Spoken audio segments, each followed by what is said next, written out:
Hi friends, ఈరోజు తప్పు నాది, శిక్ష ఆమెకి కథనం గురించి తెలుసుకుందాం.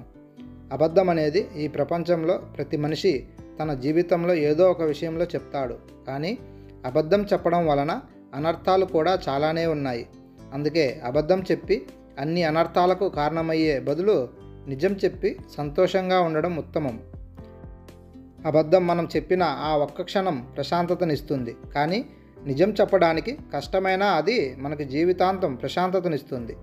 మనం ఆడే అబద్ధం ఇతరుల జీవితంలో ఊహించలేని మలుపుకి దారి తీస్తే ఇప్పుడు నేను మీకు చెప్పబోయే నా కథ కూడా అలాంటిదే. ఒక్క క్షణం సంతోషం కోసం నేను ఆడిన అబద్ధం జీవితంలో ఎలాంటి బాధను తీసుకొచ్చిందో మీతో పంచుకోబోతున్నాను. నేను బీటెక్ చదువుతున్న రోజుల్లో నాకు 3 స్నేహితులు ఉండేవారు. నేను ఎక్కువగా ఆ 3తోనే ఉండేవాడిని. వారితోనే కళాశాలకు వెళ్ళడం రావడం చేసేవాడిని. ప్రతి ఒక్కటి వారితోనే పంచుకునేవాడిని. నా స్నేహితులందరిలో కూడా నేను ఆ 3ని ఎక్కువగా నమ్మేవాడిని. అంతేకాకుండా మా కళాశాలలో నాకు ఒక అమ్మాయి అంటే చాలా ఇష్టం. ఆ అమ్మాయి పేరు భార్గవి. నేను ఆ కళాశాలలో చేరిన మొదటి రోజే భార్గవిని చూశాను. నేను తనని చూసిన క్షణం నుండే తనని ప్రేమించడం మొదలుపెట్టాను. ఇప్పటికీ ప్రేమిస్తూనే ఉన్నాను. కానీ నా ప్రేమ విషయం మాత్రం భార్గవికి ఇంతవరకు చెప్పలేదు. కారణం, భార్గవి నన్ను ఒక మంచి స్నేహితుడిగా భావిస్తోంది. ఇప్పుడు నేను తనని ప్రేమిస్తున్న విషయం చెప్తే భార్గవి తన స్నేహాన్ని తప్పుగా అర్థం చేసుకున్నానని, ఎక్కడ బాధపడుతుందో అని, నాతో మాట్లాడడం ఎక్కడ మానేస్తుందో అని, తనని బాధ పెట్టడం ఇష్టం లేక ప్రేమికుడిలా కాకపోయినా ఒక మంచి స్నేహితుడిలా అయినా ఉందామని చెప్పలేదు. నా స్నేహితులు 3కి కూడా నా ప్రేమ విషయం తెలుసు. అది అలా ఉండగా బీటెక్ 4వ సంవత్సరం రానే వచ్చింది. భార్గవికి నాకు మధ్య స్నేహం ఇంకా పెరిగి మేమిద్దరం చాలా దగ్గర అయ్యాము. అది గమనించిన నా స్నేహితులు నాతో భార్గవి కూడా నన్ను ప్రేమిస్తుందని, అందుకే నాతో అంత సన్నిహితంగా ఉంటుందని చెప్పారు. ఇక మిగిలింది 1 సంవత్సరం మాత్రమే. ఇప్పుడు కూడా నేను నా ప్రేమ విషయం చెప్పకపోతే తనని కోల్పోయి చాలా బాధపడాల్సి వస్తుందని హెచ్చరించారు. వెంటనే వెళ్ళి భార్గవికి నా ప్రేమ విషయం చెప్పమన్నారు. నేను కూడా ఏమీ ఆలోచించకుండా నా స్నేహితులు చెప్పింది విని భార్గవి దగ్గరికి వెళ్ళి నా ప్రేమ విషయం చెప్పాను. కానీ ఇక్కడ నేను మొదట్లో అనుకున్నదే నిజమయ్యింది. భార్గవి నన్ను ప్రేమించడం లేదు, నన్ను ఓ మంచి స్నేహితుడిగానే భావిస్తోంది.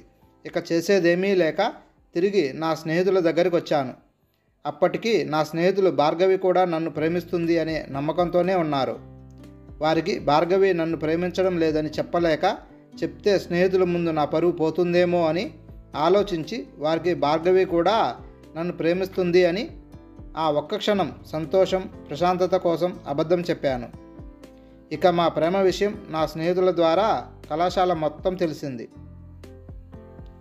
అంతేకాకుండా మా కళాశాలలో భార్గవి వాళ్ళ బంధువుల అమ్మాయి కూడా చదువుతూ ఉండటంతో తనకి కూడా ఈ విషయం తెలిసింది. ఆ అమ్మాయి భార్గవి ఎవరినో ప్రేమిస్తుందని తన ఇంట్లో వాళ్ళకి చెప్పేసింది. భార్గవి ప్రేమ విషయం తెలిసి తన పరువు అందరి ముందు పోయింది అని భార్గవి తండ్రి తనని చదువు మాన్పించి తను ఎవరిని ప్రేమించడం లేదని ఎంత చెప్పినా వినకుండా వేరే సంబంధం తెచ్చి పెళ్లి చేశాడు.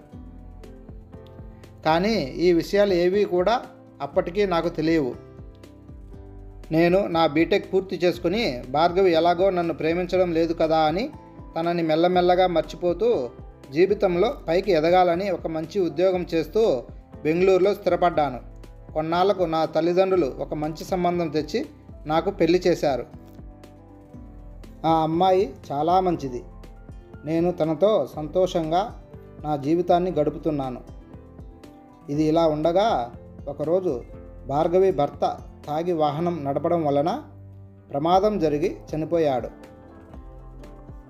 దాంతో భార్గవి తన కలలు, తన చదువు, అంతేకాకుండా తన జీవితం కూడా ఇలా మధ్యలో ఆగిపోయినందుకు డిప్రెషన్లోకి వెళ్ళిపోయింది.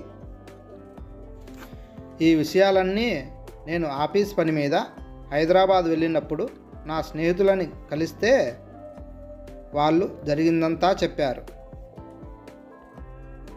ఆ విషయాలన్నీ తెలిసి నేను చాలా బాధపడ్డాను. నేను ప్రేమించిన అమ్మాయి జీవితాన్ని నా చేతులారా నేనే నాశనం చేశానా అని కృంగిపోయాను. వెంటనే వెళ్ళి భార్గవిని కలవడానికి ప్రయత్నించాను, కానీ కుదరలేదు. చేసేదేమీ లేక బెంగళూరు తిరిగి వెళ్ళిపోయాను. కానీ నా వల్లే భార్గవి జీవితం ఇలా అయిందన్న బాధ నన్ను వెంటాడుతూ ఉంటుంది. అంతేకాకుండా నేను చేసిన తప్పుకి జీవితాంతం పశ్చాత్తాపడుతూనే ఉంటాను.